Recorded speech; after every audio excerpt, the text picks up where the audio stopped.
ગીર સોમનાથ જિલ્લાની આખરી મતદાર યાદી પ્રસિદ્ધ. કુલ 9,54,000થી વધુ મતદારો નોંધાયા. ભારતના ચૂંટણી આયોગ દ્વારા જાહેર કરાયેલા ખાસ સઘન સુધારણા કાર્યક્રમ અંતર્ગત ગીર સોમનાથ જિલ્લાની આખરી મતદાર યાદી પ્રસિદ્ધ કરવામાં આવી છે.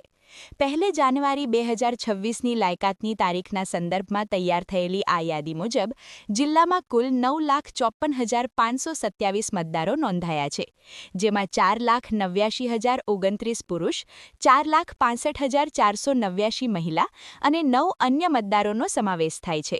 આ યાદી જાહેર કરવા અંગે માન્ય રાજકીય પક્ષો સાથે બેઠક યોજી તેમને આખરી યાદીની નકલ પણ સુપ્રત કરવામાં આવી છે.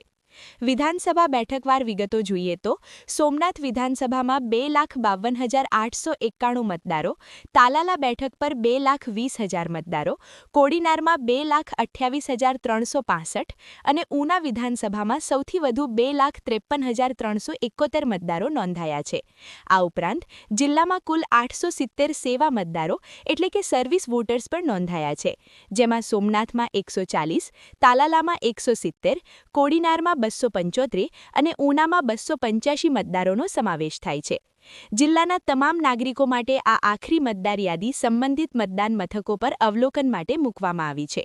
આ ઉપરાંત મતદારો મુખ્ય નિર્વાચન અધિકારીની વેબસાઇટ પર જઈને પણ પોતાનું નામ ચકાસી શકશે તેમ યાદીમાં જણાવેલ છે.